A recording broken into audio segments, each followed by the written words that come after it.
Okay, Brian, can you hear me? This is Deb.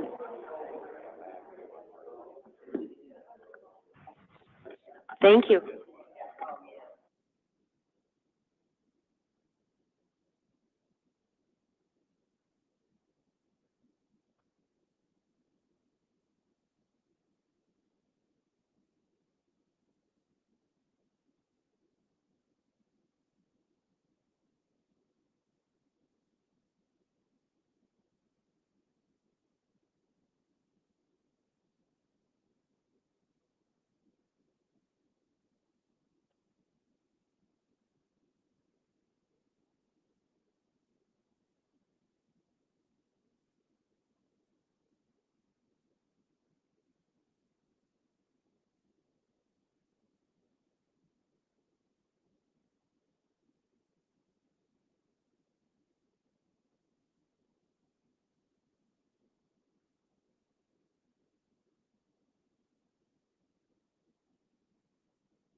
I'd like to call the meeting of the board to order. Will the secretary please call the roll?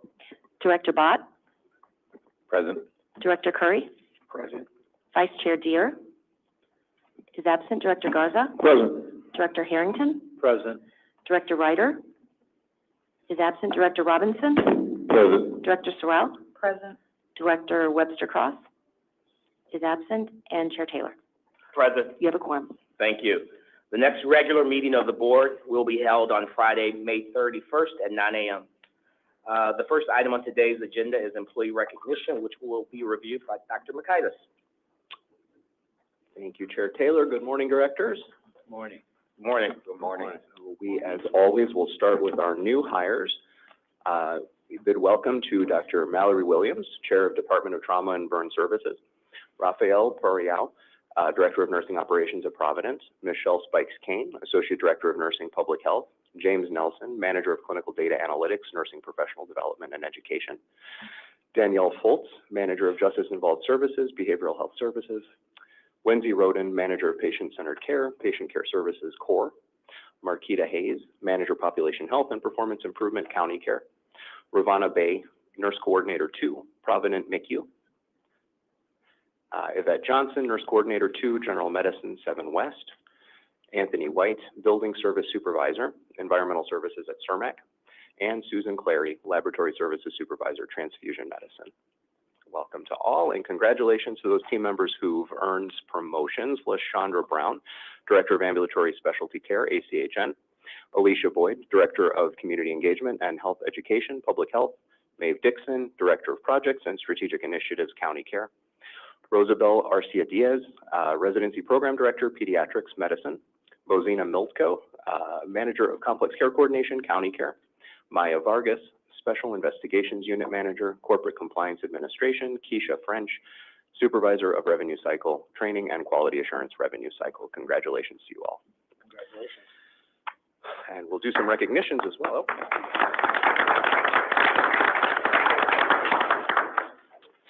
Right, and we will do some recognitions as well. We're happy to share that the third annual Providence Scholarship has launched.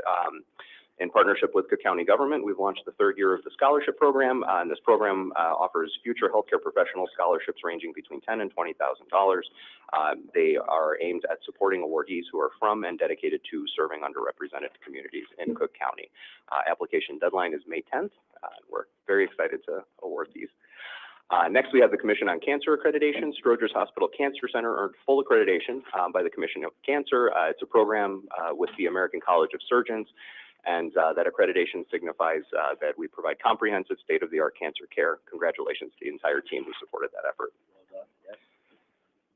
This is a really fun one. We just launched an external-facing podcast. We have 4 episodes out there. It is community-facing and is aimed at driving interest in the health system as providers of care and offering kind of informational episodes to patients. It's available at that website, cookcountyhealth.org/podcast, or wherever you get your podcasts from. Next, we want to honor our team members who participated in the Black Maternal Health Week from April 11th to 17th. We had several team members, including several physicians on social media, discussing the importance of health equity. Our CCH leaders also led a Facebook Live discussion where they talked about what to expect during delivery and how to care for oneself after. So congratulations and thank you to those who participated. Well, thank you. And as we get into the specific awardees and recognitions, if you're in the room, please stand so we can recognize you. Our Doctor of the Year is Dr. Chantal Tinfang. Congratulations.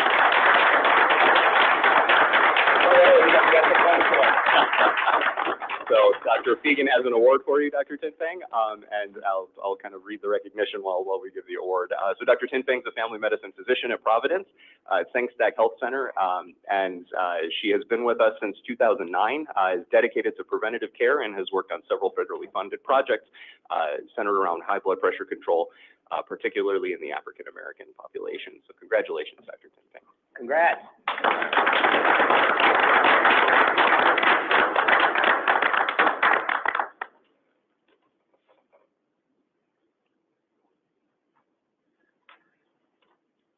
I just want to point out that this is a vote that's taken by anyone who works for Cook County Health can and this is the first time we've had a Doctor of the Year from Providence. So Wow. there was a lot of support for Dr. Chinkai.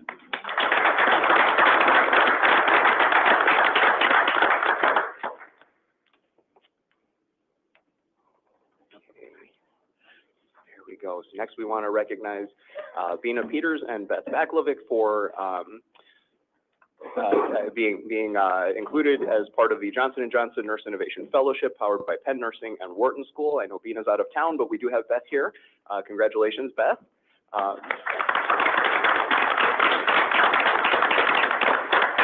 The program is a one-year team-based nursing fellowship focused on powering up nurse-led innovation and leadership within the health systems to drive transformative change. So congratulations and good luck, Beth. That means she's doing this for a year? No, I asked Bina the same thing. I was like, are you taking like a sabbatical? Yeah, no. Next, we want to recognize our next Daisy Award winner, Rafael Medrano. Congratulations, Rafael, a perioperative nurse at Providence.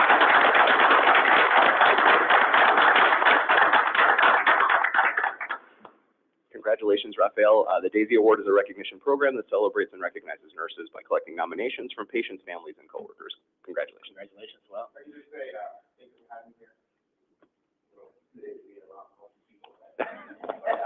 honored and great to have received this award. More than anything, very thankful to work for this institution that allows us to make a difference in the community. So I'm very grateful for that. Thank you so much. Thank you. Thank you, Rafael. And next, we want to congratulate and recognize Superintendent Sadia Carter. She graduated from the PER 21C program at the Illinois Law Enforcement Training and Standards Board Executive Institute. This is a program for executive development designed to expand and enhance senior law enforcement leaders' strategic leadership knowledge, skills, and abilities. Congratulations, Superintendent Carter.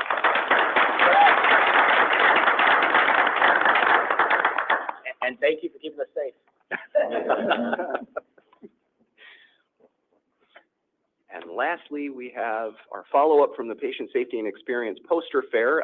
The fair was held during the week of April 1st to 5th. We had a lot of submissions, and we have there a summary of the winners, and I do have a list here of the folks who are with us today, so we want to recognize and congratulate Linda Liu, Dr. Ashleisha Patel, Dr. Joy Ungaretti, Simi Joseph, and Jasmine Thomas. Congratulations.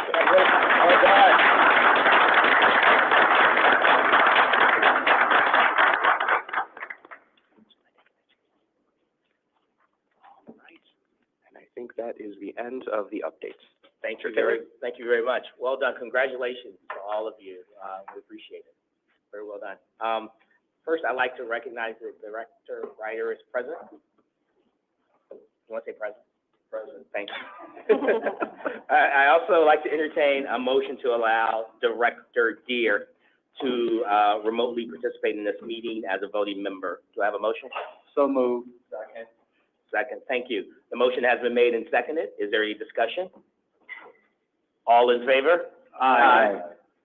All opposed? None? Thank you. The ayes have it, the motion carries. Are we ready?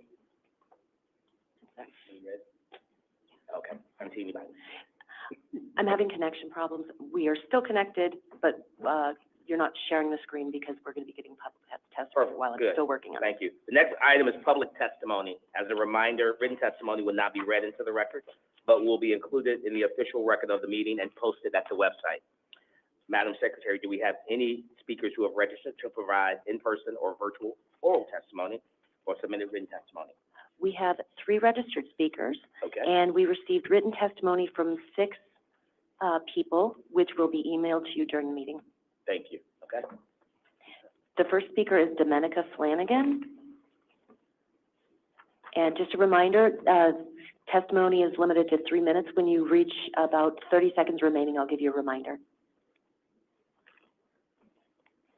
Good morning. Good morning. My name is Domenica Flanagan, and I'm a sane nurse speaking on behalf of the Emergency Department and the National Nurse United National Nurses Organizing Committee. Every 68 seconds, someone is sexually assaulted. Every 9 minutes, Child Protective Services substantiates a claim of child sexual abuse. Sexual violence is so prevalent that chances are everyone in this room has either been sexually victimized or knows a victim of sexual violence. Sexual assault nurse examiners, known as SANEs, undergo 1 to 2 years of rigorous training to provide trauma-informed time-sensitive medical forensic services to victims and their families. When SANES care for victims of sexual violence, conviction rates of sexual predators drastically increase. In fact, criminal defense attorneys will strongly advise sex crime defendants to take a plea deal over going to trial when they know that a SANE will be testifying for the prosecution. Illinois recognizes the overwhelming public health benefits of SANES and has fully enacted the Sexual Assault Survivors Emergency Treatment Act, known as CCETA, which designates SANES as one of a few qualified medical providers legally allowed to provide medical forensic services to victims. Although Cook County Health has had a SANE program since 2018, it has historically provided minimal support. This is ironic considering our mission is to establish universal access to the world's best care and health services for all Cook County residents, regardless of the ability to pay, so that all may live their healthiest life. I am very grateful for the support I've received from my colleagues in the ED, as well as from Serena Bellino, who created and ran our SANE program for years, and from leaders Dr. Jacqueline Witten and Dr. William McCracken. Yet despite everyone's efforts, there's no agreement to support 24/7 SANE coverage. Instead, Cook County Health has contracted agency SANE nurses to cover adult patients while depending on a single pediatric SANE, one of about 70 in the state, to cover pediatric survivors. This year alone, more than a dozen child sexual assault patients presented to the system, and we would have seen more if we were able to sign the pending transfer agreements we have with multiple nearby hospitals. Furthermore, the added cost of living associated with a family being sent out of their community for care is unaffordable for the families in our communities, and if not for the single pediatric SANE solo covering the system, Cook County Health would force these children outside of their communities for care. I came here today to bring awareness to the valuable work of SANES in hopes that you will help executive leadership recognize our value as well. SANES provide the world's best care to sexual assault survivors and have the greatest potential by leagues to prevent further victimization in the community. It is critical that we attract more SANES and incentivize SANES to keep practicing.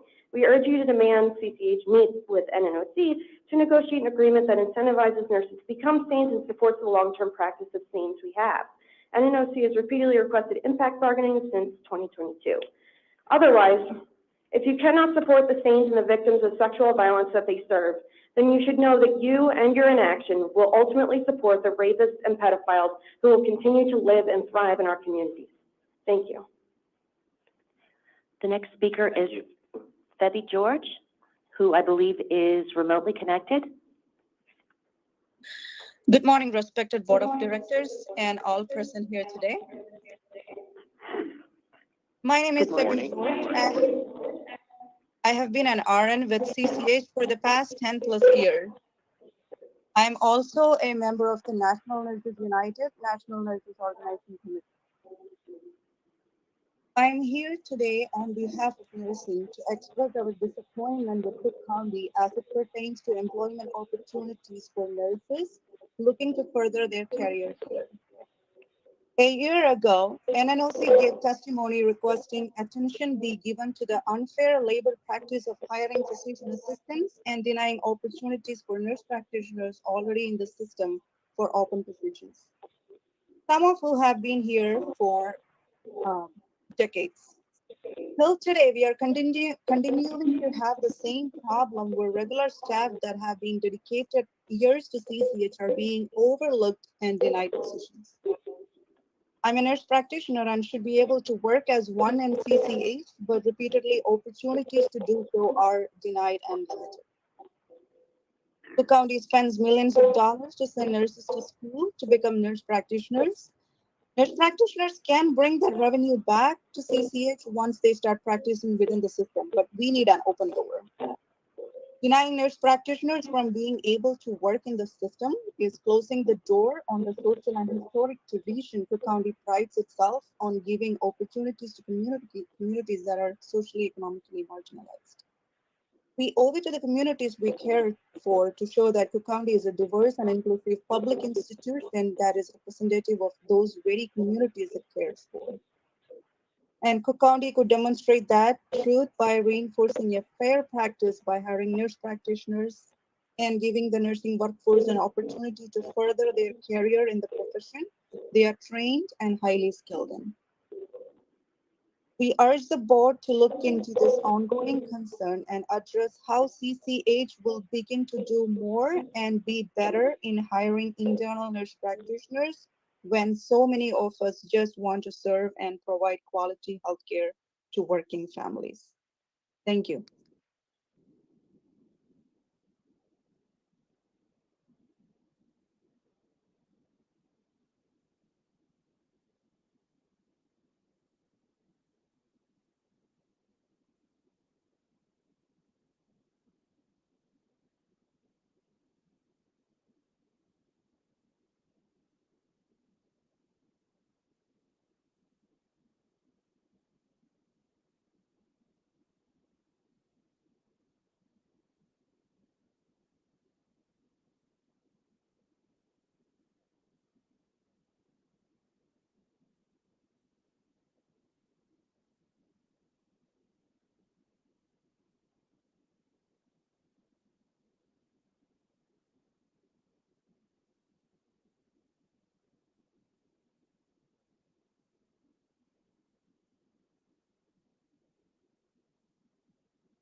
did go into closed session to receive closed meeting reports. We'll receive a review of those reports in closed session later in the meeting. Because there are no action items associated with closed session, the minutes can be approved at this time. Thank you. I'd like to entertain a motion to approve item 4B, the April 19th minutes of the Audit and Compliance Committee meeting, which include the approval of the 2024 County Care Compliance Plan, the 2024 County Care Fraud, Waste, and Abuse Plan, and the Internal Audit Charter. I'll make the motion. Second. Thank you. The motion has been made and seconded. Is there any discussion on the motion? All in favor? Aye. All opposed? Thank you. The ayes have it. The motion carries. Director Curry will now review the Managed Care Committee meeting minutes. Director Curry? The Managed Care Committee met on Friday, April 19th at 10:30 a.m. The next regular meeting of the Managed Care Committee is scheduled for Friday, July 19th, 2024 at 10:30 a.m. Report and metrics. The committee reviewed and discussed the report, which included information on the following subjects: the health plan metrics, strategic initiatives and priorities, which include redetermination, county care assets, which is the health benefits for immigrant adults and seniors, Health Choice Illinois RFP, quality and equity, and also the Choice Campaign. If there are no further questions, approval of these minutes can take place. Thank you, Director Curry. I'd like to entertain a motion to approve item 4C, the April 19th minutes of the Managed Care Committee meeting. So moved. Second. Thank you. The motion has been made and seconded. Is there any discussion on the motion? All in favor? Aye. All opposed? The ayes have it. The motion carries. Thank you. Now, Director Bott will review the Quality and Patient Safety Committee meeting minutes. Director Bott? Thank you, Mr. Chair. Good morning. The Quality and Patient Safety Committee met on Friday, April 19th at 12 p.m. The committee approved the following action items, which are included in the minutes. Approved one Stroger Hospital Department Chair reappointment. Approved Stroger and Provident Hospital medical staff appointments, reappointments, and changes. The committee received the following reports, which are included in the minutes. Updates from the following operational excellence work groups: clinical outcomes at Stroger Hospital, clinical outcomes at Provident Hospital, readmissions, HEDIS registries, OpEx dashboard. We also received the regulatory and accreditation update. Next meeting of the committee is Thursday, May 9th at 10:30 a.m. If there are no other questions, minutes are being presented for board's consideration at this time. Thank you. I'd like to entertain a motion to approve item 4D, the April 19th minutes of the Quality and Patient Safety Committee meeting, which includes the approval of one Stroger Hospital Department Chair reappointment and approval of the Stroger and Providence Hospital medical staff appointments, reappointments, and changes. So moved. Second. Thank you. The motion has been made and seconded. Is there any discussion on the motion? All in favor? Aye. All opposed? Thank you. The ayes have it. The motion carries. Next, Director Ryder will review the Finance Committee meeting minutes. Buckle in. Mr. Chairman, the Finance Committee met on Friday, April 19th at 8 a.m. The next meeting of the committee will be held on Thursday, May 9th at 9 a.m. The committee considered the following action items, which are included in the minutes. We approved a real estate-related item, which was a request to extend the term of the lease agreement for approximately 13,790 rentable square feet on the first floor of the building located at 4800 West Chicago Avenue, in Chicago, Illinois, commonly known as the Austin Wellness Center. We conditionally approved 37 contracts and procurement items. Number 4, 22, and 30 are pending review by contract compliance. On the screen, you'll see the contractual request from the Finance Committee meeting. There we go. Whose fiscal impacts are greater than $1 million, which are highlighted for your information. There was a request during, the review of request number 18, which was a request to execute a contract with Demetra K. Soder LLC for consultation and call coverage for all child abuse cases. Director Harrington requested additional, information on the work done by, Dr. Soder. Dr. Fegan responded that she can provide, information on volumes. And I believe, Dr. Fegan is here to report on this right now. Good morning, Dr. Claudia Fegan, Chief Medical Officer. So Dr. Sorter leads our Child and Family Wellness Team. The team sees all pediatric burn and inpatients throughout intentional injury. They are consulted by the PEDS ED, the PICU, the PEDS inpatient, and when child neglect, failure to thrive, or for at-risk families. She will examine the patient, interview the family, and then if needed, the team will consult with DCFS for family support and parenting plans or placement in foster homes. She's available 24/7. In the past year, she saw over 50 consults. She also consults on difficult cases in our NICU, and she also provides consults at UIH through a partnership with our pediatric program between the University and Cook County Health. And they also don't have those services. She's involved with, also involved with all monthly death review cases for DCFS. And so she has, although we have been able to hire a social worker, we do not or have not had a full-time physician in this position for years, and so she provides that service for us. So I hope that answers your question. Is this a big problem or a small problem? I'm just trying to get an idea of the So about magnitude. 50 cases a year is what, so it's about a case a week. Okay. All right, thank you, Dr. Fegan. We also received and filed grant award-related items. The committee received the following reports, which are also included in the minutes. A report of 2 emergency purchases and a report of the February 2024 financials.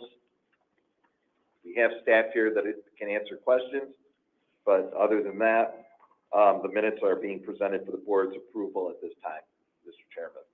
Thank you. Were any questions, directors, on the financials? Right. The contracts? Thank you.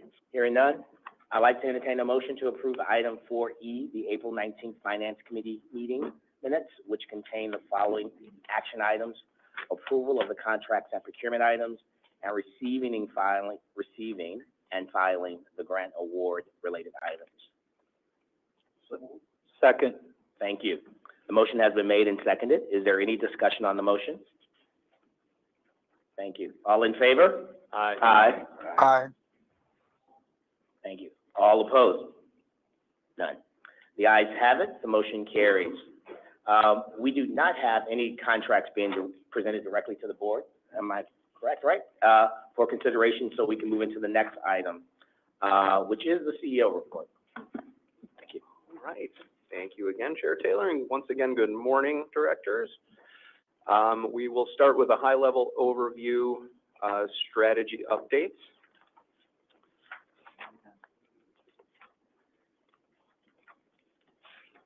So while that's coming up, I'll share that we've had some discussions internally about how we kind of shift to start having the CEO updates really tie an intentional thread through the strategic plan. So for today, we're going to be doing an HR update, kind of top to bottom, you know, remembering that there's really, we've whittled down to kind of 3 buckets within the HR pillar, talent and teams. So, right, how we're, our recruiting process, our retention, and then how we're training internally for our teams. Those are the 3 main areas that we're looking at for talent and teams. So Carrie's going to provide an update there. And then in the growth and innovation, we'll be giving an update on the brand new robotic surgery program. Thank you. So just a few kind of other updates to call out. We have launched our acute case management solutions. It's a Cerner product that's going to help reduce length of stay and work as a tool for our care management team. Our CERMAC team has completed their review for Pathway to Excellence. This has been a system-wide nursing initiative to achieve that certification for Pathway to Excellence. We've onboarded 2 new hematologists from UIH. For those who may remember, a few months back, our last hematologist left the organization, so we've been trying to rebuild that program. So we have 2 physicians now back in the system seeing our patients. And then we've worked to expand and continue the accelerated hiring process for nursing, and we're expanding outside of kind of that original process. We've had some preliminary discussions and a plan in how we're going to redesign the geolocalization project. We anticipate that this will help to kind of streamline and decrease our length of stay. And then Providence is planning in collaboration with County Care a men's health fair that's on June 8th, Saturday.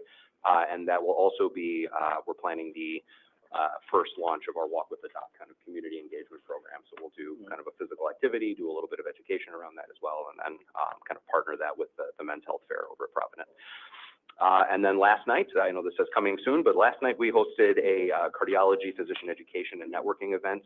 We had several of our community cardiologists, not CCH, come to kind of hear about all the updates that Dr. Dookie and team have implemented over the last few years, and it sparked kind of a broader conversation around engaging our PCPs, raising awareness around, you know, what we're able to do and kind of solidifying that network and kind of having better control on referrals and how patients move through our system. Okay. So with that, I don't think Dr. Soper's here yet, so we'll, if we can, I'd like to take this out of order and ask Carrie to come first for the HR update.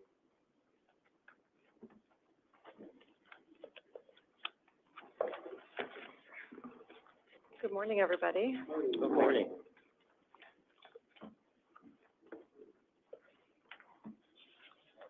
We wait for the slide. Not working today, is it?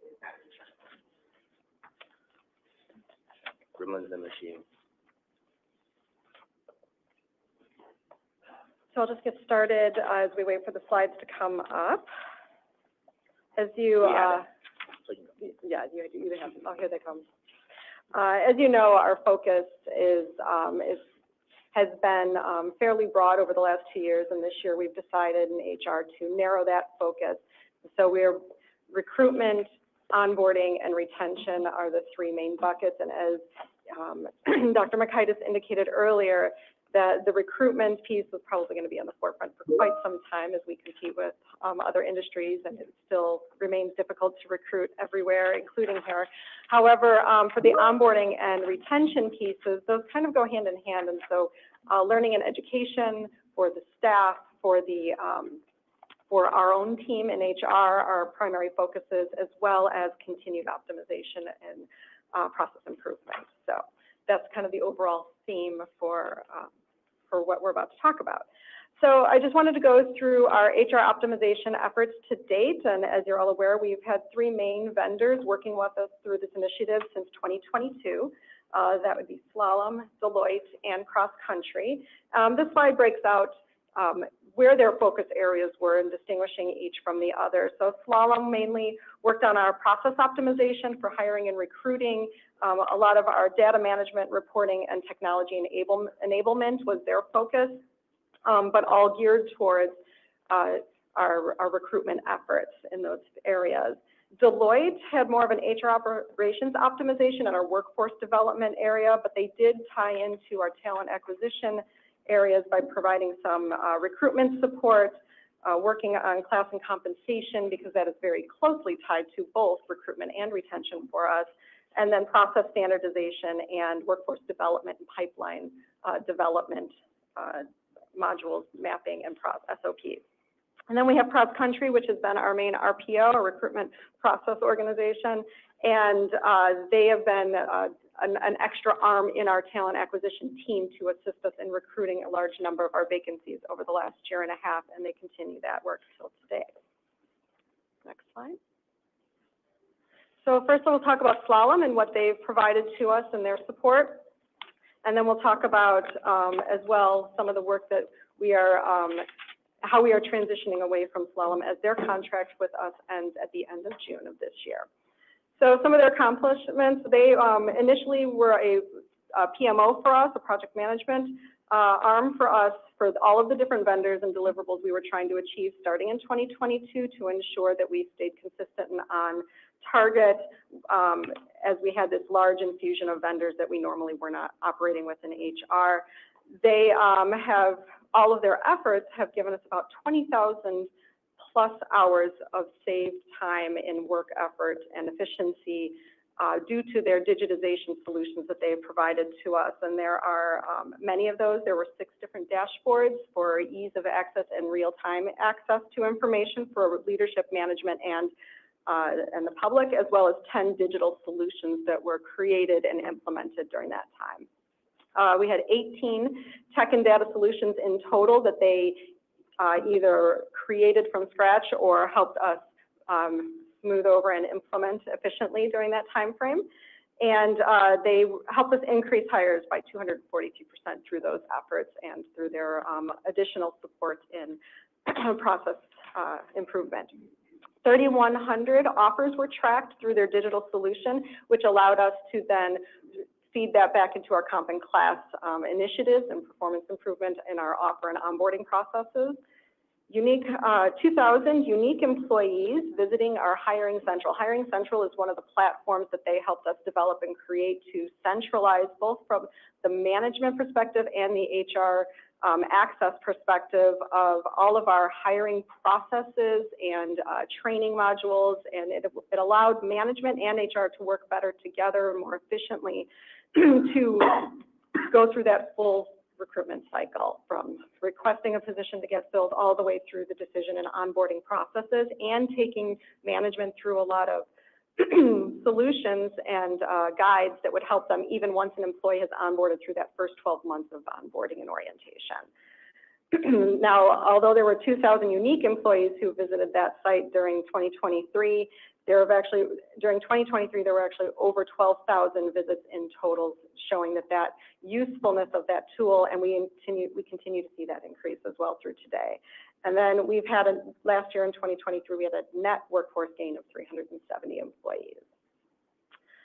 So I do have in those smaller boxes a lot of the work completed. I just want to highlight a very few of those that are not the least of or the most important, but just highlight some of the bigger ones that they've been working on. So they modernized our online presence and created that Hiring Central for us internally. They assisted in our external facing website. We created a couple of microsites, including one specifically for nursing, so that individuals seeking to work as nurses here at the organization had a website specifically for them to go to and learn more about all of our benefits and help us attract that nursing candidate pool. They helped us implement and map out our accelerated hiring pilot and have continued to help us expand upon that as we continue that pilot through the next 6 months. They worked on our executive dashboard and our hiring manager dashboard, as well as getting us that access to real-time recruitment data and pipeline activity. They are finishing up a centralization of our job description library and created a digital solution to allow management and our class and comp team to work more efficiently for creating new job description, revising current job descriptions, helping us modernize that architecture and tracking that much more effectively so as it does not slow that time to fill for our vacancies overall. They've improved the hiring velocity with the tech and data solutions, and like I said, Hiring Central was that one-stop shop for both management and HR to ensure that we are staying on task with our recruitment. Question. Yeah. How does the net workforce gain for FY23 compare to FY22? FY22 was significantly less. I do not have those numbers in front of me, but there was a significant gain in our workforce. Our net new in 2023 was monumentally higher than it was in 2021 and 2022 combined. Thank you. So the work that we are transitioning away from slalom, so we've got a much smaller slalom workforce with us right now. They have been focused on a few digitization implementation projects that carried over from last year, and they're helping us tie that up and transition that over to us. And so we are working with Angela O'Banion's team and HIS to make sure those resources are in-house moving forward this summer to maintain those solutions that we have created. And then we have an RFP out right now that we are, actually it's closed and we are processing that RFP for continued, more permanent solutions to assist us with continued process improvement and digitization and optimization of not just the recruitment, but other processes in HR as well. Next slide. Oh, yes. Hi, Carrie. So it sounds like you have Slalom doing a lot of different things, like you said, with the improving optimization and digitization. Mm-hmm. But what's the average cost per hired staff member that they generate? So in everything that they do that supports the recruitment and eventual hiring of an individual, I'm just wondering what the average cost is for that effort by Slalom. Probably all the vendors that are contributing in that way. Yeah, so all of our vendors, the three that we're talking about today, their focus was to assist us in many endeavors, but workforce and hiring, increasing our workforce and the hiring, talent acquisition being the main focus. But I do not have that number with me, but we will definitely get that information to you guys. Question. Yes. 370 network gain. What is the deficit that we have remaining as far as positions to fill? Our current vacancy number, if we take out the grant positions, which it's about 1,700 plus vacancies in the organization right now. So what is the expectancy to fill the 1,700 if we're moving at a rate of 370 per year at best? So the vacancy rate is not just the current static vacant number, but it is also due to attrition. So we will have a number of resignations and retirements throughout the year so as we bring people in, there are also people exiting the organization on a continuous basis. We are working through those plans department by department right now to identify and prioritize the hiring that will be done for those departments, and we are currently calculating what that sweet spot for CCH will be to maintaining. There will always be a number of vacancies we need to keep within the organization. Historically, pre-pandemic, that number should have rested around the 600 mark to keep, to have those positions in queue for being able to fill them as people were leaving the organization, as we are creating new programs and projects. We are calculating now post-pandemic what that number should be. We do not have it just yet. So if you take that, then you're saying 1,100 would be your denominator as opposed to 1,700. Yes, if that was still the same number, yes. So the question that I'm asking is, this is a big issue for us, Mm-hmm. and everything that you're doing, at least with Slalom, is trying to fill that void. So my question is, what is the expectant time that we should be able to get at complete filling of the positions? So I recognize we're going to have the 600 vacancies because that is considered to be we're fully employed or we have the positions filled. So I'm trying to understand, if we don't understand how long it's going to take us to get there, then we really don't know how we're doing.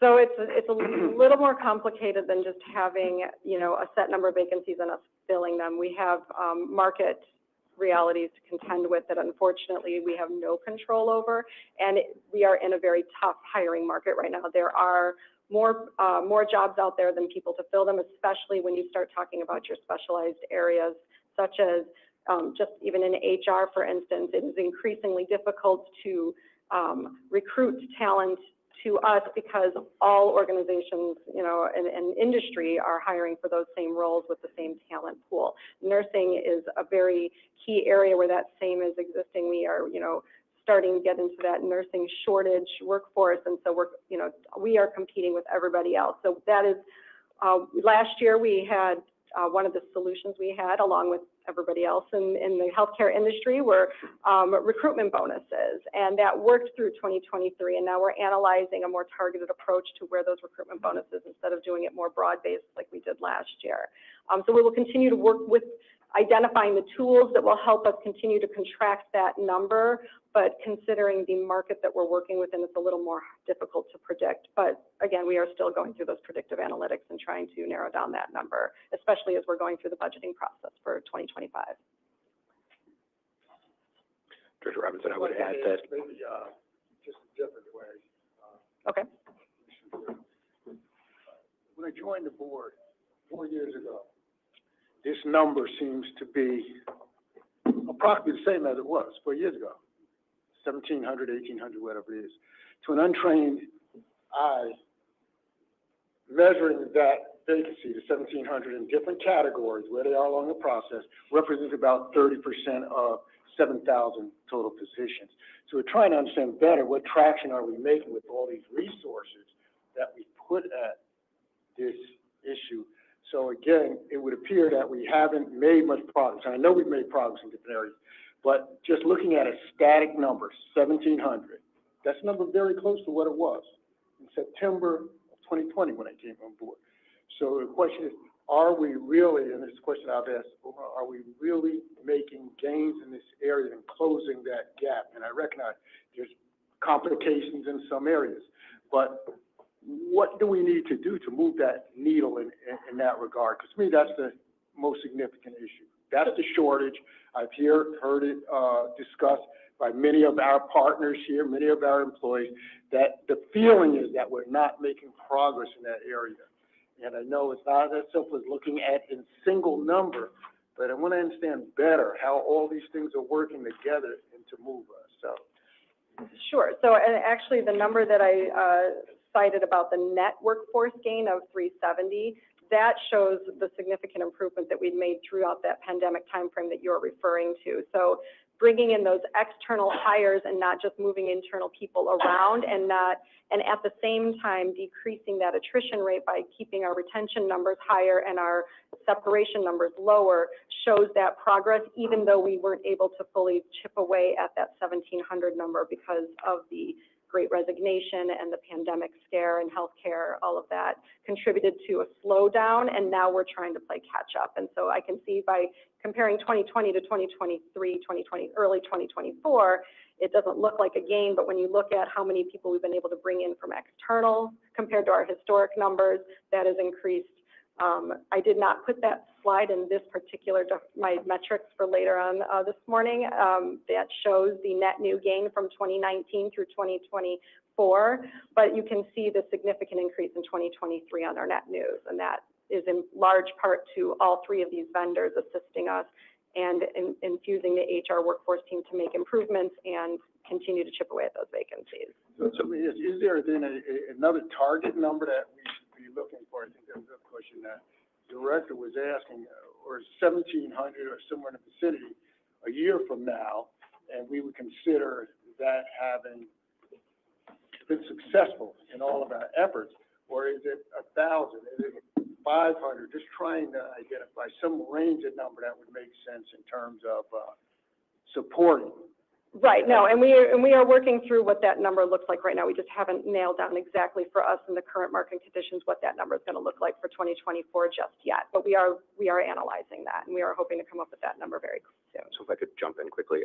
So, 2020, 21, and 22 were all net negative. So we were actually losing people, right? 2019 was the last time we were net positive in terms of bringing people on, and was significantly more positive in 23 than back in 2019. So I think in general, there's some progress made. And, we're also looking internally now, and this is one of Carrie's last slides, but, part of the work with Slalom was to really kind of digitize everything, get it online. And as we look at these processes, we're realizing that the process itself hasn't necessarily changed all that much. So we've moved things online and saved some hours in terms of, moving paperwork and all of that. But now the project is moving towards kind of, let's look at the steps in the process. Where can we eliminate waste? How can we be a little more efficient? Because that puts us at a competitive disadvantage to the others in the market, right? Trying to hire people, if it takes us a month or two longer, they're getting jobs somewhere else, right? So how do we streamline that? Whatever we can control internally as much as possible so that we can bring people on quickly.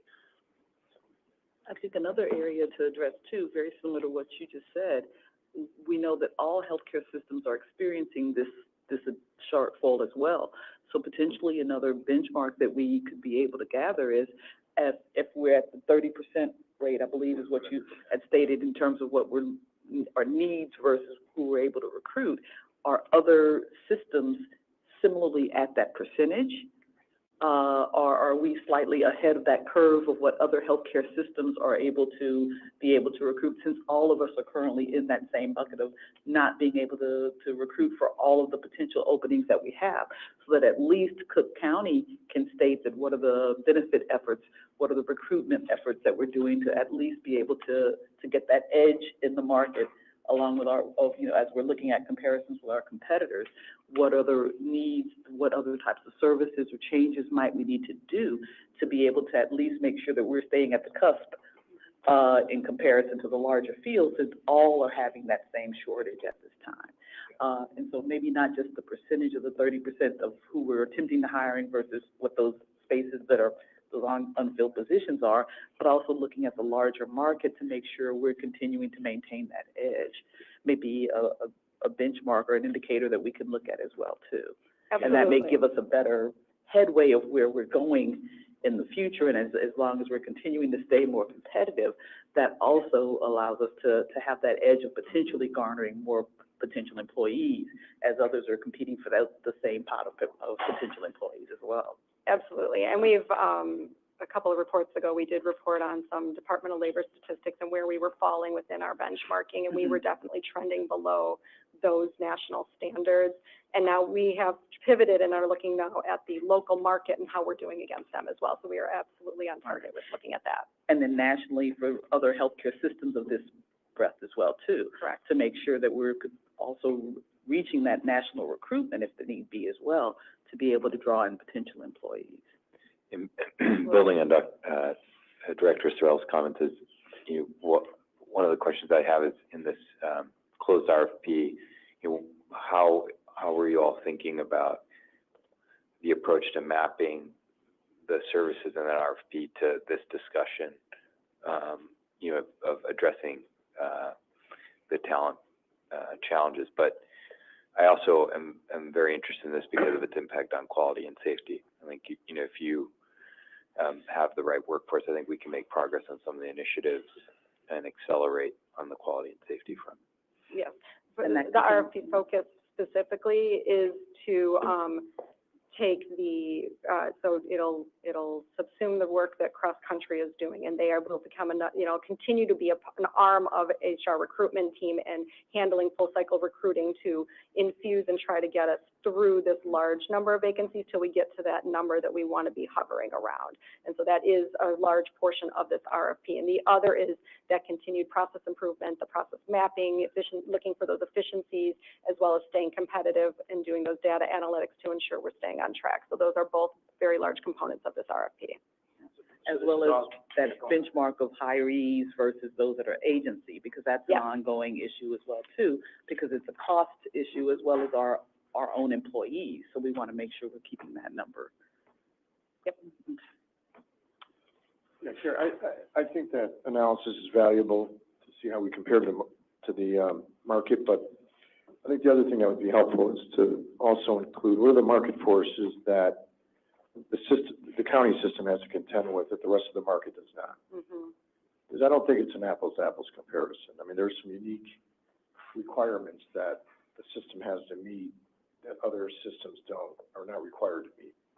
Absolutely. And I think that builds in time, which means on the front end, you have to figure out, obviously, how to be more efficient to make up that time that's lost because of those unique circumstances or requirements that the system is held to in the hiring process. We will definitely incorporate that. If you can highlight those, I think that'd be valuable. Sure thing. Yep, you keep going. I was going to highlight, we have 2 more vendor reviews to go.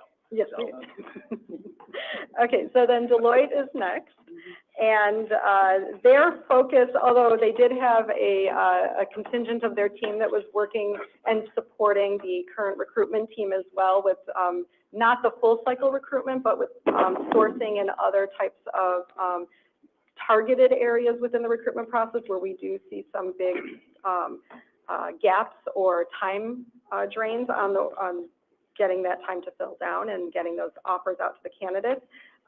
They also focused a lot on our SOPs, our workforce development pipelines. They also helped us create the SOPs and structure for maintaining the Providence Scholarship Program and ensuring that that program becomes more robust and is consistently managed and handled.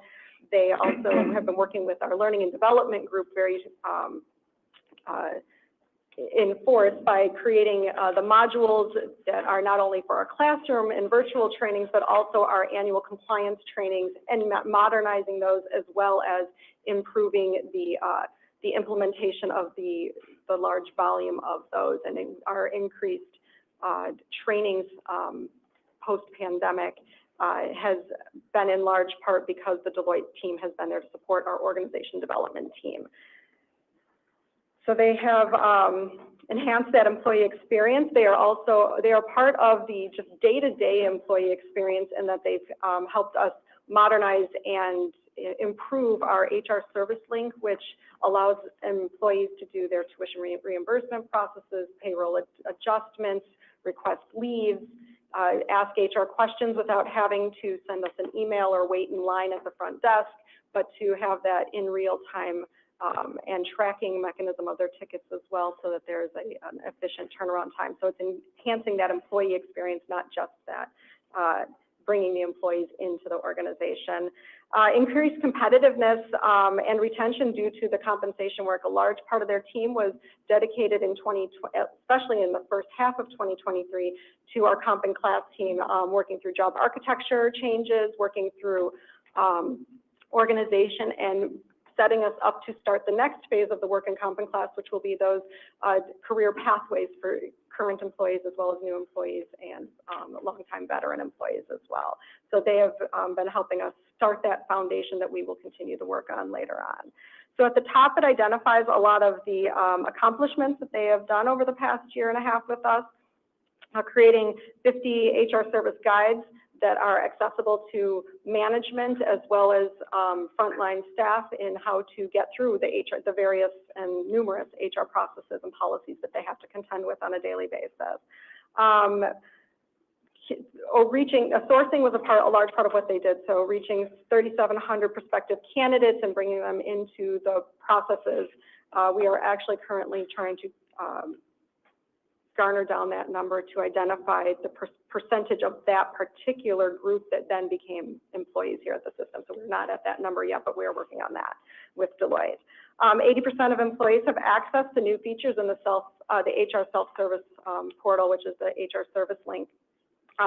We had a dramatic increase over the last couple of months as we implemented multiple enhancements related to tuition reimbursement, leave of absence, and the payroll adjustment processes.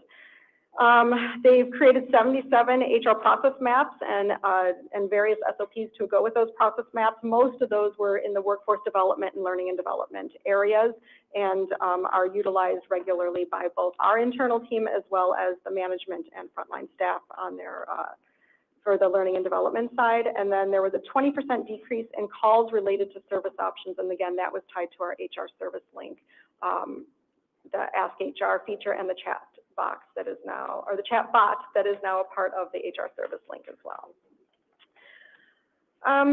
So as we transition, we've got Deloitte through the end of May, and they are going to be creating and finishing up 6 more workforce development modules and helping us finish the architecture for our workforce pipeline projects that we want to move forward with in 2024, 2025, and 2026. They're also helping us tie up some of our compensation SOPs and processes to make them more consistent, reliable, and efficient for the offer phases for our talent acquisition team. They have also helped us in the onboarding, and I just want to highlight this. You know, we've got 19 new meaningful touch points for newly hired staff as we bring them on board that didn't exist before. They helped us modernize our orientation day, but then beyond that, they have helped our team develop and implement the touch points for the frontline staff as well as the management and leaders to get that extra assistance their first 12 months in our organization, and that helps us significantly through our recruitment, or our retention efforts. And In case in point, we had 7 new leaders on board last year that were struggling, came to HR, were a part of the pilot of some of these new, 19 new meaningful touch points, and did not resign and actively told us they did not resign because they had that extra support and that these supports were working for them. So we're very excited about that, and Deloitte was a big part of implementing those. All right, cross countries next. I'm sorry, 1 second, let's stay with Deloitte for a second. Sure. They're scheduled to disappear in May. Yes. My question is, how can we continue to function at the same capacity once they leave? So the RFP covers the work that they were doing as well. And so as we, there may be a slowdown in some of the work over the next couple of months as we finalize the RFP and implement a new contract with the awardee for that RFP. But we do have that transition plan in place, and the teams are adjusting to that while Deloitte is still here as they're helping us transition as well. And the RFP is for? The RFP is for different, and I've got this on the slide to come, but we can talk about that now. It's our comprehensive HR optimization consulting and support services solution. So it is an RFP for the RPO arm, which is cross-country for us right now, and that recruitment team bullets for us and a number of FTEs that just work solely on full cycle recruitment with us. It has the optimization piece that Deloitte has been working on and will continue to help us build out the architecture for those pipelines, develop additional pipelines, learning development, all towards that employee acquisition for the pipelines, as well as the retention for the employees themselves so that they stay with us longer and through those initial couple of years where we may lose them, especially with the younger generation workforce that we are getting. We're starting to pivot and target a lot of our retention efforts in that area. So let me make sure I understand this correct. Sure. They were here for approximately 1.5 years, and they were working on architecture. Now we're about to do an RFP to get someone else to come in and help us with architecture that they created? To continue the work that they have helped us start implementing and creating. So there was a lot of work that had to be done. We were only able to focus on and start a few of those projects out of our long list of things that we would like to modernize, make more efficient, make more consistent, as well as just enhance the overall employee retention experience for employee retention. And so the RFP, other than talent acquisition, is focused on continuing that work so that we don't just stall and not continue to improve our services. So they gave us ideas, we were able to operationalize some of them, but we still have quite a few of them that have yet to be operationalized. Correct. Okay. And we don't have the personnel to do it ourselves? Not at present. We have, that is part of our transition plan, and we have been recruiting avidly. But again, we are competing in a workforce that everybody else is trying to do these exact same efforts, and so it's been a little slower than we've anticipated. Okay, thank you. Mm-hmm. All right, so cross-country, our recruitment arm, the vendor that has been assisting us with over 300 requisitions, and as you can, currently they have over 300 requisitions that they are doing full cycle recruitment for us on. However, over the life cycle of their contract with us, they've done over 1,200 requisitions, known as request to hires, and that is from the beginning of the process, which is sourcing and posting that vacancy publicly, all the way through that final decision phase. As they've supported also, they have a team that was dedicated towards simply working through that decision to hire through offer and onboarding phase as well, because that is one of those areas in the HR workflow for the recruitment effort where we were seeing a large bottleneck, and so they have an additional bolus team that has worked with us over the last year for auditing and making that process more efficient. They are also a large part of our marketing and sourcing team for recruitment. So we don't have that resource internally just yet. We are working to get that resource or a couple of resources, but as of right now we don't, and so Cross Country has been providing that sourcing, modernizing the marketing tools, introducing new areas for us. You know, we had done some, Facebook advertising, other types of sourcing and advertising, but they've introduced TikTok, and they create a lot of that modernized marketing materials to help us recruit the younger generations in the space that they are in, and because they are not in those traditional spaces where we were recruiting before. Sorry, I still have another question. Sure. Going back to Deloitte. I'm just trying to make sense of this. Okay? Are we happy with what Deloitte has done? Yes, absolutely. So my next question is, if they've given us the model and we think it's working, but now we're about to go out for an RFP to come and help do what they've done, I'm not understanding why we're going to find someone to do while we have the originators already here working. So Deloitte was obtained, and so all three of these vendors were obtained during emergency contracting purchase during the pandemic. Okay. We are moving away from that emergency, and we are getting into the standard procurement process, and that's the reason for the RFP. Okay. And I'll add, the idea is also to have an integrated provider, right? What we have now is part of, I would think, why we haven't made some progress, because we have multiple providers doing multiple things, and there is some overlap, right? So there's a lack of coordination, lack of overlap, those things. So if we can centralize that and do it the standard way, is why we want to do it now. Agreed, Chair. Yes. The question I would ask is, I would think that would be kind of our role to help to orchestrate what's happening between those different vendors so that we do indeed get what we're looking for. Yeah, the role of the staff to do that, but I was just asking, like, why we would do the contract. Okay, thank you. Okay, so we have cross-country currently through the end of this month, but we do have that extension contract coming your way because the RFP did not close at the anticipated time. Because we do not want to lose this momentum with recruitment. As you pointed out, that vacancy number is still large, and we are not going to want to stop that right now and stop all the progress that we've been making. So the work to be transitioned, part of our transition plan was, again, putting more resources in-house on our talent acquisition team, which we have been doing. We actually had a whole 4 days worth of interviews for additional recruiters to join our team in-house this week, and so we anticipate making several more offers in the next couple of weeks to bring additional recruiters in-house to help trend us away from utilizing a vendor service and keeping that as part of our stable talent acquisition workforce. Next slide. So the vendor transition plan, which we've talked extensively about through all of your questions, so you beat me to the punch on it. However, just as a quick recap, we've got that RFP that we are working through right now. We've got the proposals, we're evaluating those proposals right now, and we are hoping to move very quickly through that selection process and onboarding the selected vendor.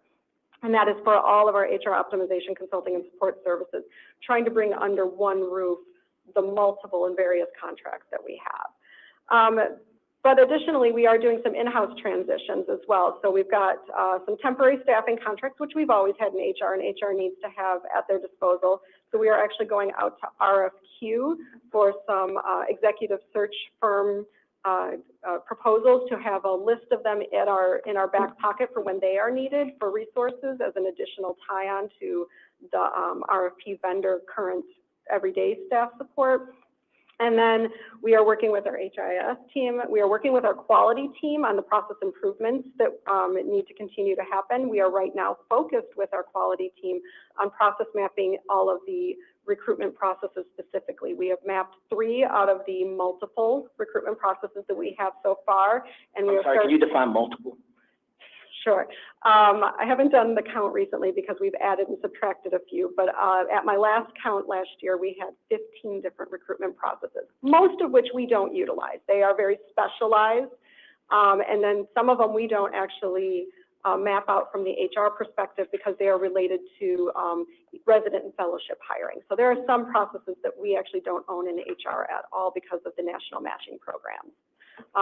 But we have 4 main processes that we utilize on a regular basis that impact, I would say, 90% of our hiring. And those 3 out of those 4 have been mapped with our quality team so far, and we're focusing on finding where we can target our efforts in a very strategic ways to improve our efficiency and our time to fill in the fastest way possible. So that's the work that the last slide shows you, which is an example of what that process mapping has generated. And we are right now doing those deep dives into the different areas where we see the bottlenecks happening throughout that process mapping.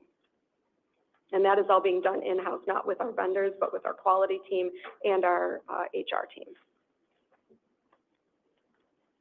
Any other questions? Yeah, just one more. So you showed with each vendor, respective vendor, their accomplishments. Yes. So does that line up with what the goals were for them to achieve? Were those the goals that they were expected to achieve, those accomplishments? Yes, they were. They were all part of their KPIs in the statement of work that we set out in the contracts. Okay. And some of those contracts evolved over the last 1.5 to 2 years from when they were first implemented, but they are all in line with our KPIs. Thank you. Thank you. And thank you. Thank you, Carrie. Thanks, directors, for the robust discussion. We have Dr. Soper here with us now to provide an update on robotic surgery.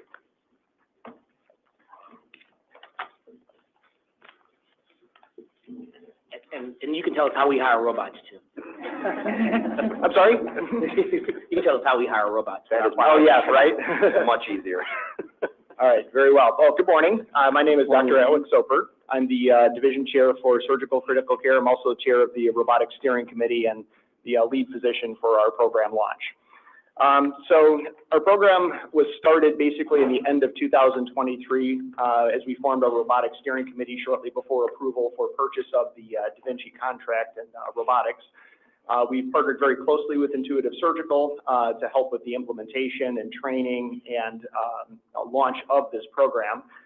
To date, we have trained approximately 86 OR team members, and we now have 11 surgeons that are up and practicing robotic surgery since the program launched on March 8th. I performed the very first robotic-assisted surgery case here at Stroger on March 8th, and we had a tremendous amount of positive feedback from that, as well as some good coverage and exposure to our media and with the patient for that sort of experience. We can go to the next slide. I'm sorry, what type of surgery was it? I did a robotic-assisted cholecystectomy, gallbladder removal surgery as the first case here. Thank you. Could I have the next slide, please? And so we began our second robotic room on April 5th, where we had Dr. Dobbs started in urology and Dr. Geisen in thoracic surgery. We've also launched now with gynecologic oncology with Dr. Nieves-Nira, bariatric and general surgery with Dr. Makevich, and colorectal surgery launched today with Dr. Chowdhury and Dr. Bianchi. Benign gynecology will launch in June, and then we will also have otolaryngology launch shortly, probably thereafter. Next slide. Our numbers here, since we're moving so quickly and growing so rapidly, we're actually now at a grand total of 48 cases completed since program launch. We've done about 36 general surgery cases, which included appendix removal, ventral hernia repair, inguinal hernia repair, gallbladder removal procedures. There have been 2 thoracic surgery procedures now with an esophagectomy for cancer and a pulmonary lobectomy also for cancer. We've had 5 urologic cases, which included a radical prostatectomy, removal of a kidney and a ureter, and then reconstruction. And the gynecologic oncology cases have been done as well for hysterectomies for endometrial cancer so far. As of now, I would say our projected growth is still going to be even beyond 25, 30 cases extra per month as we now have 2 robot rooms up and running, and as more providers come on board, we're going to be able to run 2 rooms pretty consistently Monday through Friday, and then hopefully expand our access to be able to provide emergency care on off hours so patients can receive the same level of care anytime, day or night. Next slide, please. We had our very successful ribbon cutting event on April 17th. We had a tremendous amount of positive feedback from that and a tremendous amount of media coverage as well. As our last numbers indicated, we had approximately $1.5 million in ad value equivalency from the exposure from all the news stories that covered it. We also launched a brand new webpage on the Cook County Health site now that makes it easy for patients and other providers to see what we do and how to get access to our system. We've created multiple videos in both English and in Spanish for patients to be able to see what we do.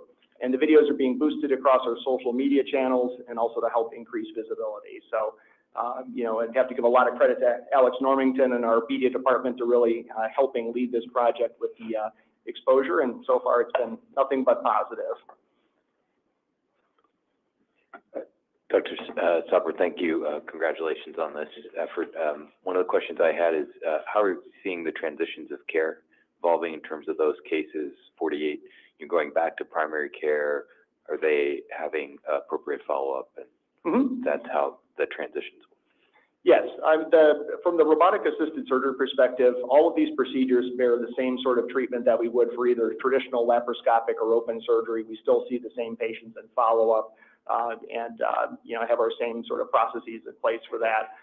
The one nice thing is since now program launch, we've been seeing patients have been coming back for follow-up, and, we have anecdotal data now, but we're hoping to have more hard data later on about what their experience has been. I have a feeling we are going to see a lot of those aims that we really strove to accomplish in the first place, about better patient experience. We're going to have better outcomes. We're going to have less readmissions. There's already been shorter lengths of stay, as some of the cases we've been doing already would have already been open cases. In fact, that was the case I did right before I came here. It was a very difficult gallbladder operation that probably would have been open, but we were able to complete it very safely and successfully robotically. So far, I think the feedback has been nothing short of positive from everyone who's come back so far. Great. And are you seeing any barriers to care to transition to primary care from surgery follow-up? I don't think so. They still are able to get back in to see primary care again, just as we've been doing with our other cases. Thank you. Mr. Chairman, could I take a comment here? And I think it's incumbent upon me, this is a little personal, but I think it's important as I have spread this message. I am a prostate cancer survivor. I was an early recipient of the Da Vinci robotic procedure at another institution, because we don't have to, so I'm glad it's here now. But I can enthusiastically support the expansion and growth of this program. It's made a huge difference in my life and many people that I've spoken to. And because of the preciseness of this procedure, it's incredible. And so, again, I just went on a public record to say that I hope with the entire support of the Director Board here that we continue to grow this program as rapidly. It's a great service to our customer and the communities at large in all areas. And just a tip of the hat of what you've done to date, and look forward to the continued expansion. Thank you. Great. Thank you, sir. Director Curry may have, kind of put a damper on my questions, but I still ask. No. But, as a result of utilizing the robotic surgery, have you seen the capacity or volume of operations able to increase? I think we've seen an expansion in the indications for the robotic procedures. In other words, some of the ventral hernias, for example, that I've done robotically are cases that I would have not originally planned to do laparoscopically. And so as far as increasing our volume with that, I think my volume personally has been probably as steady as it's been right now, but we're seeing like more complicated cases that would otherwise not be offered, minimally invasive surgery now being able to be done that way. And I think we'll continue to see that, plus our volume will grow in tandem with that as we continue growing and expanding our OR services. Next question is, utilizing the robotic surgery, does it enhance the rate of recovery? 100%. Shorter length of stay, less complications, quicker return to activity, quicker return to work. I think we're going to see all that play out for our institution. And we are tracking those numbers? Correct, yes. Okay. If I could just add to Director Curry's point, we are currently looking to expand through technological innovations into now the robotic bronchoscopy kind of arena. Craig Williams and team are exploring feasibility for that as well. And the really neat thing between the robot and robotic bronchoscopy, the bronch alone allows you to get farther into the lungs. So instead of cupping from the outside, much more invasive, much more painful, you can reach kind of farther in and get biopsies for patients. And then these systems actually communicate on some level where then the robot is able to kind of coordinate better where the lesions are and how to proceed surgically. So it's some pretty neat stuff coming. Thank you. Congratulations on being able to bring this program to Cook County. It's great data that we've had initially, even just in the first month. In evaluating client candidates for the potential robotic surgery versus traditional, are there potential adverse social determinants of health that some of our patients may be experiencing that may make them unavailable for this potential surgery? And if so, how are we working to ameliorate that so that more of our underserved patients can be able to utilize this certainly much improved approach and prevent them from being then moved to just general previous surgery that may have the more increased complicated risks? Sure. At this point, we're offering the same amount of, robotic surgery procedures to patients regardless of their insurance status, whether or not they're CareLink, they're Medicaid, they're county care. We still follow the same processes that we do for any other patient coming in through the operating room. And, that also includes inpatients too. So we may have a completely uninsured patient who comes through the emergency department. If they're a candidate for robotic assisted surgery, we'll offer it to them, as long as we have the technology available and we're not using it for other cases, but that would be the same in any other sort of scenario. So we're remaining agnostic now to their payer status. Well, and not necessarily just payer in social determinants of health, but there are other chronic illnesses, blood pressure, other things that some of our patients may be more likely to experience with chronic healthcare needs that may make them unavailable or may put them off of the potential robotics list for candidates. Are there ways that we can be able to account and address that as well too, to increase their likelihood of being able to utilize this method? Or do those not come into play when evaluating the potential for robotic surgery? I understand. I would say, if anything, it will help expand those indications. And for example, you may have a patient who has a substantial number of comorbidities that we know they're going to be high risk, and if they end up with an open procedure, they have a much higher chance of morbidity from that. And I think especially as our experience grows with this, we're going to see ourselves be able to offer these patients minimally invasive options, even if they have more complicated problems, with the intent then of being able to shorten their recovery and reduce our complications as a result of all of that. It's sort of a, kind of a nuanced answer, I guess, because it depends on the patient. There's still going to be patients in whom surgery is probably never the right answer. And robotics isn't going to turn someone who's never a candidate into a candidate. But I think in patients who may be candidates, it may help offer those people who are kind of on the border where they may not have an option, an ability to be able to get this procedure done and get their treatment the best that they can. Excellent. Thanks so much for continuing with that, because that's an ongoing for our chronic care needs patients. Oh, for sure. Thank you, ma'am. If you could, that would be a very important number to track.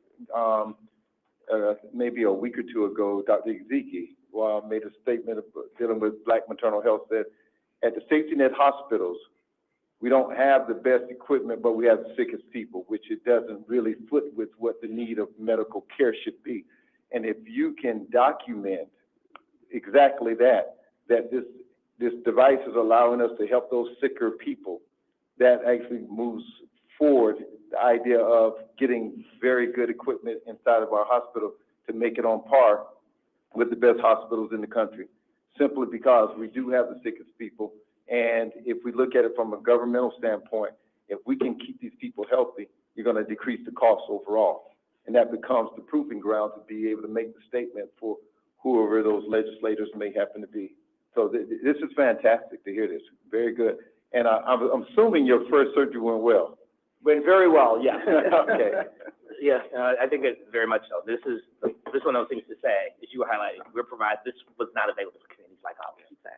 The idea of having the access to our communities and people here is the biggest thing. You have a question?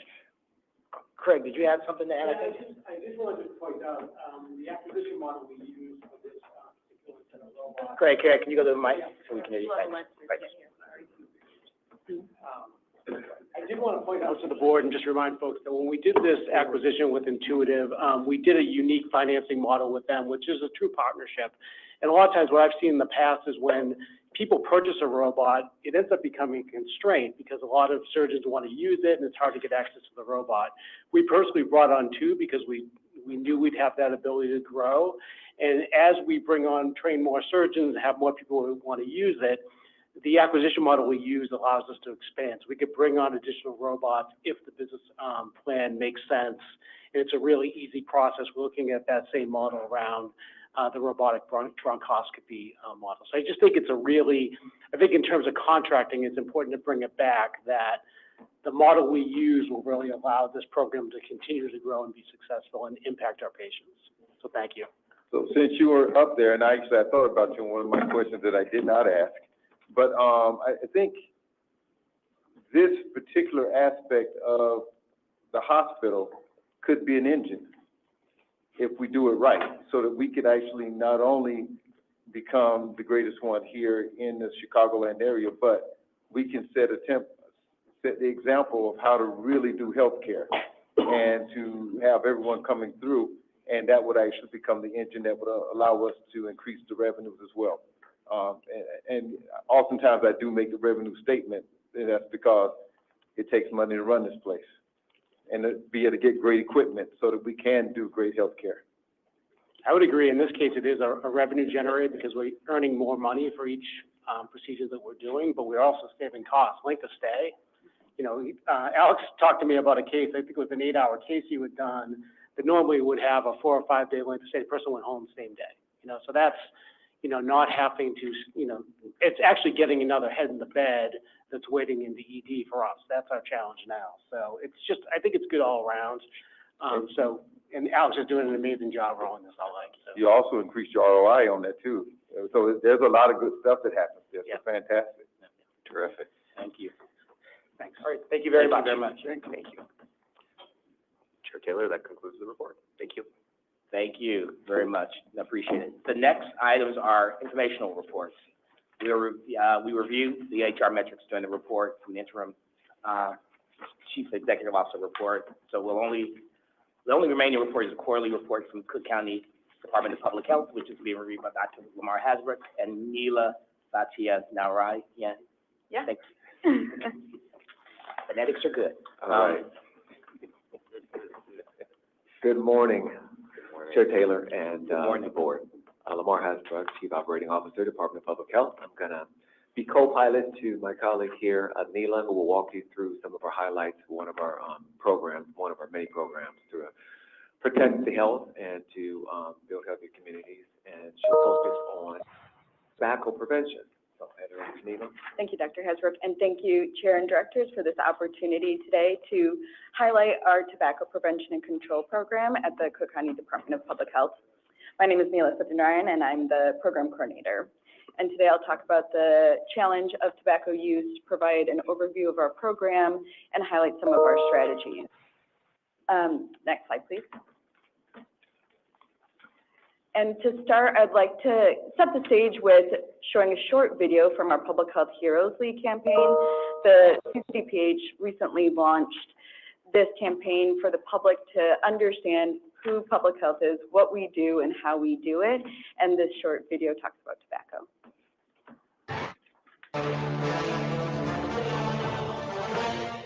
We're seeing rising flavored nicotine sales to minors. To act now. Let's move. It's time to protect our future. Together we can combat this. Your awareness is key. The League's swift action, the tide, ushering in a safer, healthier community. The Public Health Heroes League, committed to a healthier suburban Cook County. I'm always like stop motion video, so. Well, they summed it up well. I'll talk a bit more about the public health challenge. Despite all of the work we've done with tobacco control policies, tobacco use remains the largest preventable cause of disease, disability, and death in the United States. And flavored tobacco products play a key role in attracting youth and young adults using products and increases the likelihood that they become regular smokers as they get older. The National Youth Tobacco Survey recently reported that 25% of middle school and high schoolers use an e-cigarette on a daily basis. Almost 90% of that is flavored tobacco products. And this high nicotine exposure is very dangerous for youth and young adults. It causes addiction and harms their development of their brain, controlling their attention, mood, anxiety, and depression. And the tobacco industry continues to use predatory marketing practices, and that's led to Black Americans and other minorities being disproportionately impacted by tobacco-related disease and death. So we still have some work to do. So our program overview. Excuse me, I had a question back on the last slide there. It's just a teaching moment for me. You're having a sidebar. 85% of Black smokers smoke menthol cigarettes compared to 29. Could you just share a sentence or two about the dangers of menthol versus? Well, one of the reasons why menthol is included in cigarettes is it makes it easier to smoke. It has a cooling sensation and it makes it easier to become addicted. And these marketing practices that the tobacco industry has used for years and years, specifically targeted Black and minority communities with menthol products specifically to get them addicted. Do we understand why the younger people choose to smoke with all of the advertisements saying how bad it is and it's been going on forever and a day? That's a great question. I think it's a variety of things. They're young, they're easily influenced by either their peers, advertising. They tend to look cool. The tobacco industry has incredible ways of making these products look not like smoking products. I think they're under the false idea that these products are not harmful, right? They think they're just smoking vapor, and that's not necessarily the case. And there are not as many studies out of the long-term effects of e-cigarettes versus cigarettes. We know traditional cigarettes are bad for you and cause a lot of health issues. We know e-cigarettes are potentially not as bad, but we don't know those serious long-term effects. So I think there's a lot of miscommunication and miseducation put out by the tobacco industry about the harms of these products. Yeah, it's funny because you can say, you know, the idea potentially is with a young person is that it's less harmful, and it's the difference between taking the hammer to your whole hand and only hitting 4 fingers, right? I mean, that's really what it is. Yeah. That's at least in terms of what we believe the risk is. Right. Yeah, one of the things that I've been reading about is the development of the prefrontal cortex. The prefrontal cortex is not fully developed until your mid to late 20s, and we expect children to make better decisions, but they don't have the ability to make better decisions until they're much older. When addiction is fully settled in. So you're making an argument that says it should be against the law for them to do it, such as when I was a kid, I'm not making an argument. No, yeah. I'm just stating a fact. well, okay, you're saying the fact that contributes to the argument that it should be against the law for them to purchase such items. Smoking age should be like 25 or something, right? That's been a discussion, as well as removing menthol and banning menthol from cigarettes, given the fact that Those are policy carrier. Yeah, that was a policy. That was a policy. Policy issue. We can put it on the public record such that it could be utilized by someone who is trying to make such decisions, possibly. So thank you all for the questions. Our tobacco prevention and control program is funded through the Illinois Tobacco-Free Communities Grant. The program receives approximately $785,000 each year with a project period from July 1 to June 30th. We have 4 full FTEs on the program. That includes myself and 3 other health educators. And the main objectives of our program is to identify and eliminate tobacco-related disparities, eliminate exposure to secondhand smoke, prevent initiation of use among youth and young adults, and to promote quitting among those that currently use. Next slide, please. So our program implements multiple evidence-based strategies, and our program was built utilizing the CDC's best practices for components of a comprehensive tobacco program. So those include community interventions, cessation interventions, a tobacco-free coalition, surveillance and evaluation, and a media campaign. And we see the best results of implementing these strategies in combination. So when more environments become smoke-free, we need to provide the equipment, tools, and resources for people to quit successfully. And we need to combat the tobacco industry's messaging with anti-tobacco messaging so people never start. And we also need the infrastructure of internal staff as well as external advocacy partners to advance this work in our communities. And so I'll break down those strategies that we implement in our program. So the first one is our community interventions. CCDPH enforces a few different tobacco and smoking related ordinances in the unincorporated suburban Cook County area. So we educate, investigate complaints, as well as conduct annual compliance checks. One of those ordinances is the Cook County Tobacco Control Ordinance.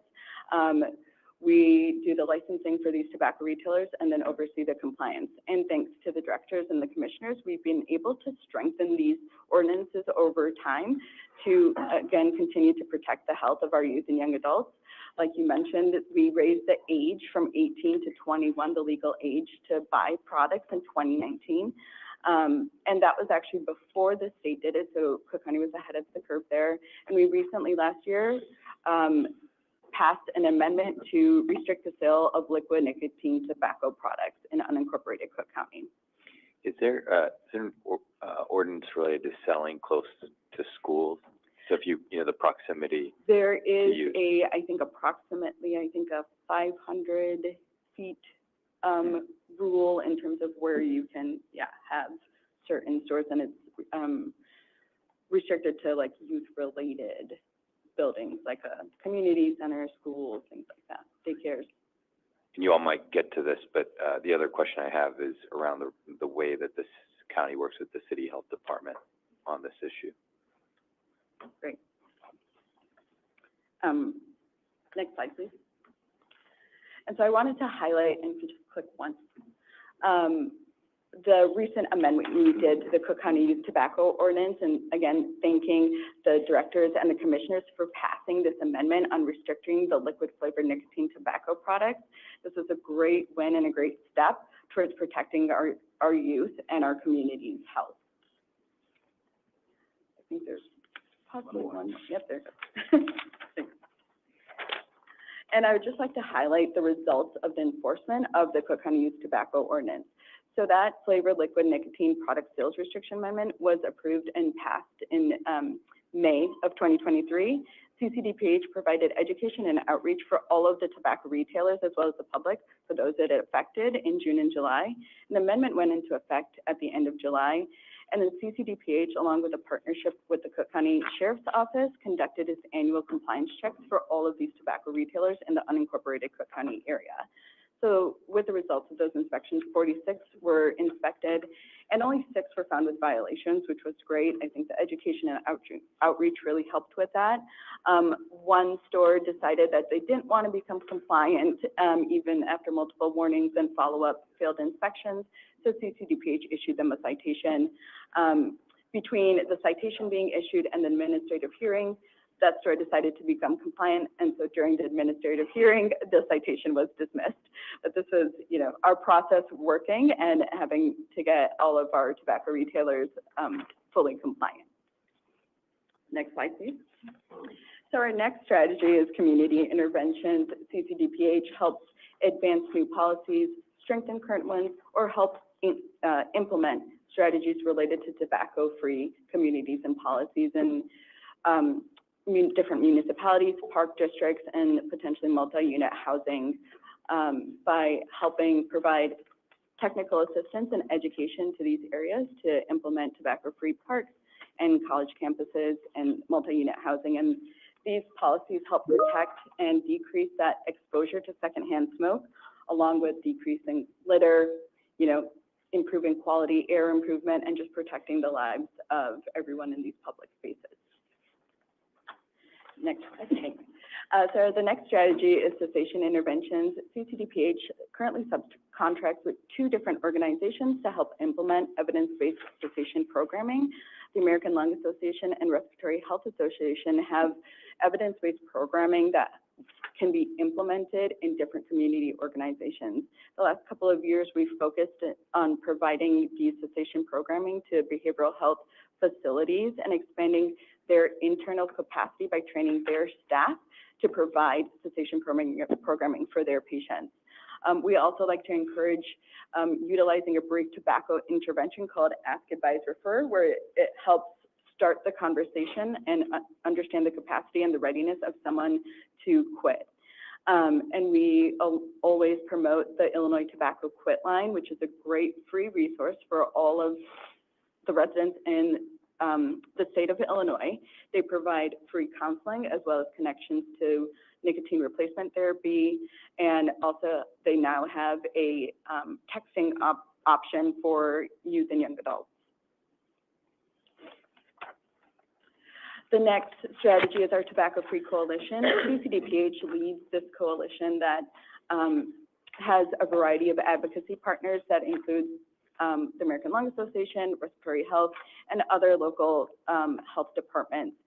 And the coalition is an opportunity for us to share information, problem solve, and develop strategies to help move and push forward tobacco-related policies and help advocate for that collective action and impact. And the coalition has supported various policies in the past, T21, increasing that sales age, helping the Housing Authority of Cook County become smoke-free, and as well as our sales restriction last year. Our next strategy is our mass reach communications. I'm very excited about our media campaign this year. Our program is required to do execute a media campaign every year, and this year our campaign is Unfriend Tobacco, Your Lungs, Your Rules. The campaign highlights the harms of using tobacco products, including flavored vaping and other products, with the goal of preventing initiation and promoting quitting resources. This campaign is to help remind youth and tell youth that they have the power to maintain a healthy lifestyle by choosing to unfriend tobacco.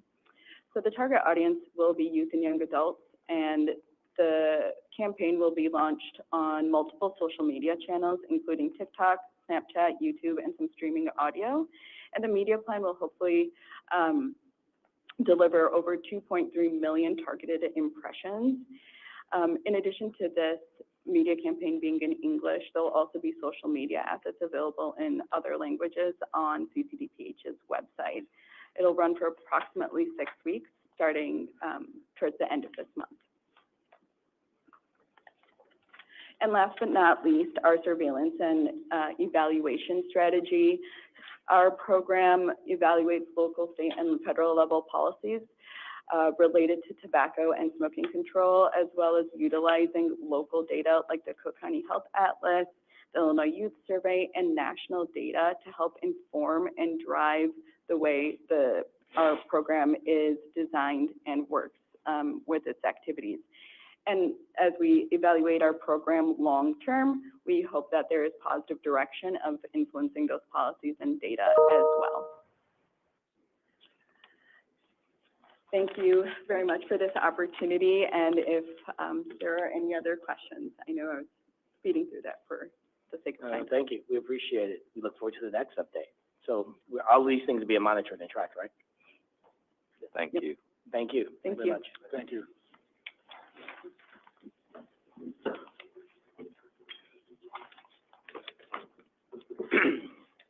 The board will be going into closed session. Action is not expected to be taken in open session after the discussion in closed session. So there will be no action.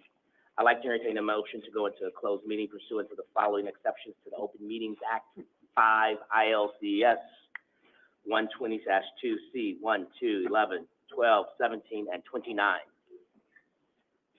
So moved. Second. Thank you. The motion has been made and seconded. Madam Secretary, please take the roll call vote on the motion. Roll call vote on the motion to go into closed session. Aye or nay, Director Bott? Aye. Director Curry? Aye. Vice Chair Deere? Is absent. Director Garza? Aye. Director Harrington? Aye. Director Ryder? Aye. Director Robinson? Aye. Director Sorrell? Aye. Director Webster Cross is absent, and Chair Taylor. Aye. That's 8 yeas and 2 absent. Thank you. The ayes have it. The motion carries. Just a moment. I'm learning how to read that thing real fast.